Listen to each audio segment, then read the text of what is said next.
Hello, hello, hello. I just want to go real quick into one of the quick posts that I posted about how to make no mither more usable. Now, I'm just spitballing here, things of that nature, but no mither is probably one of the less used perks, you know. Generally, behavior said, it's used as a hard mode for people who are just way too dang good at the game. They're like, let me nerf myself by using no mither. You know? Instead of it actually having any type of usability and things like that. Well, I mean, it has usability. Pardon my French. But it has nothing that, makes you say, ooh, maybe I will grab that unless you're, putting it with like Soul Guard or some other things. Dead Hard and other things like that. So, while using no mither, you leave no blood puddles. However, you suffer from the broken status effect, which means you cannot be healed the entire trial. Your injured or dying grunts of pain are reduced by 75%. This was recently buffed. 75% ain't bad, but I mean, it's still not I think it's Iron Will that gives you that 100%.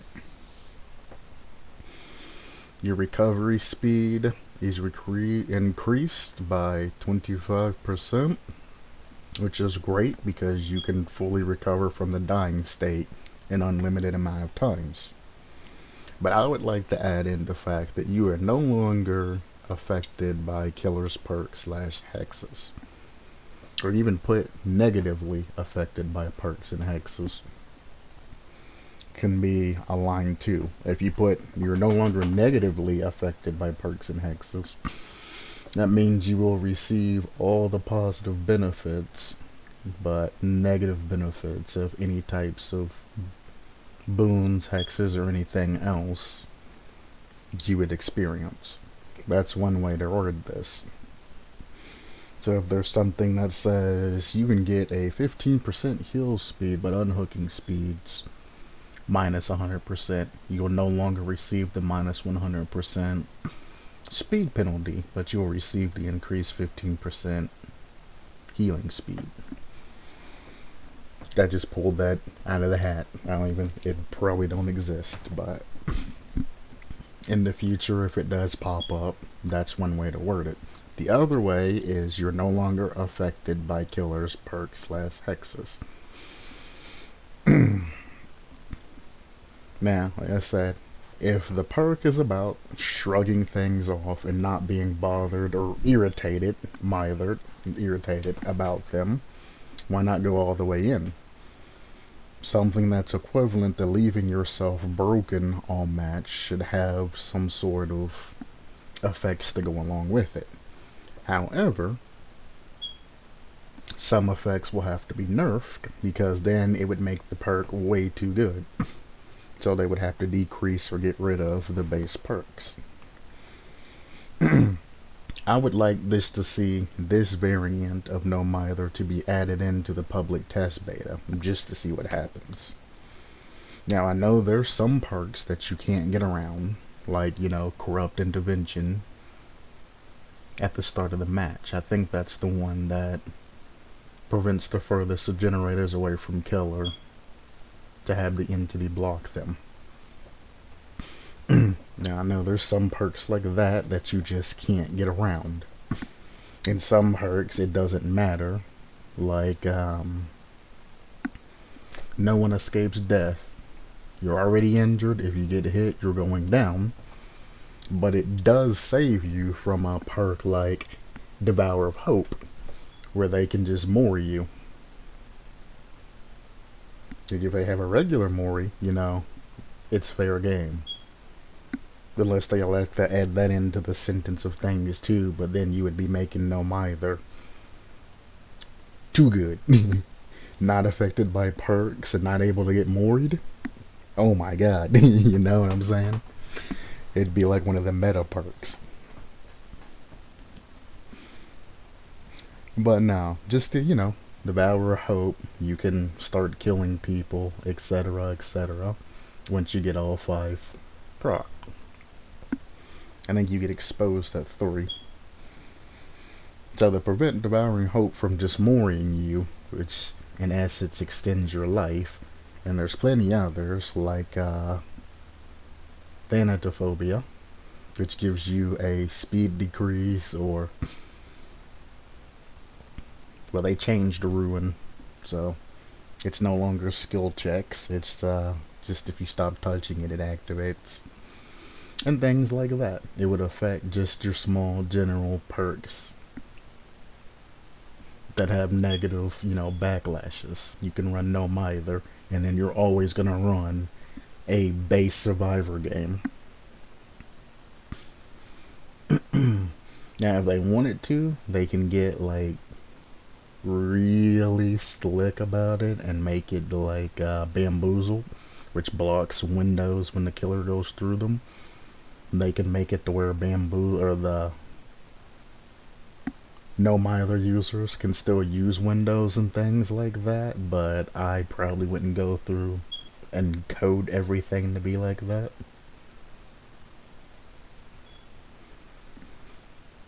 Because that would be very nitpicky and take a lot of programming or reprogramming and things like that. But I mean, just your average things, like Bitter Murmur. If somebody completes a generator and you're nearby, your aura should remain hidden and you shouldn't be picked up by that perk. Or Blood Warden. If you're by an exit gate, your aura shouldn't be shown. Barbecue and Chili, you shouldn't have to worry about your aura being shown. All the meta perks that people run, it puts a spin on the game that makes it counterable, but since you're countering their perks, you are forever injured. It's kind of a fair.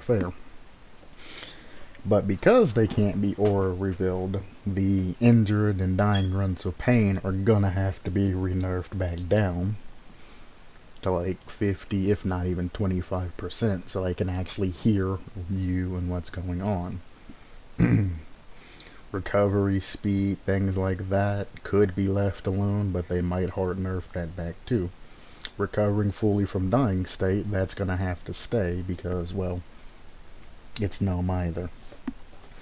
And then just adding in the line, no longer affected by killer perk / hexes, would be an amazing add-on and make no Mither actually usable. Because then you could run no Mither and not have to worry about perks. Then you can run Dead Horde, which essentially gets you back to being normal if you hit the dead hearts correctly. Because you can't just say, I have Dead Heart, I can now take 2 hits, If the killer weeds out your Dead Heart and waits and then bonks you on the head after you use it, it's gone. So it's not necessarily, I would say 1.5 health states as opposed to 2. And the 0.5 can go either way. Sometimes you hit it perfect and server lags like nah, and you take the hit anyways with Dead Hard. And since most people that run no Mither also run Dead Hard on top of that, that's basically 2 perk slots already gone just to make yourself a little bit of advantages. So that's just a thought that I would like to put into people's heads and things like that, and those of you that don't actually view the forums, hopefully my videos blow up some and it gets just behavior's attention, just somebody from behavior just to look at this and be like, this is the dumbest thing I've ever seen in my life, and click off of it or click and say, maybe next PTB I'll incorporate this. They have a good point, I just want somebody to look at it. then notice that it's there. That's the whole point of all of my videos that I've been posting. I just want somebody from behavior or anybody affiliated with them to look at this and say, hey guys, how about this? Or, this is trash. See ya. That's all we're trying to do, is just get our ideas looked at. And if things go well, then hopefully, we can expand the game, or even if they decide to put out a Dead by Daylight 2 and say, heck, we need a new line of killers, and they just, start pulling ideas from different places. But last time I'd make a short video on how to make No Mither more usable. If you have any other types of things, like I'm not going to leave a link back to this forum. All you gotta do is go to forum.deadbydaylight.com and then find the discussion page. So you'll go to Dead by Daylight forum, share your work and creations, and it'll show huge page of creations that have been posted recently all the way down to past. That's how you'll find this page. If you like it and you actually see this video, leave a comment. Let me know if what I'm thinking is absolute trash and shouldn't be implemented. If it's too survivor based, if it's not good enough, if it somehow helps out the killer more, or something like that, just let me know what you actually think about this. And if you do read, you can always come and vote it up. You can leave a comment. You can do all kinds of things. You can even favorite, bookmark it, if you want it to pop up. But, thanks for watching if you did. Always remember, supplement your lifestyle. No Mither.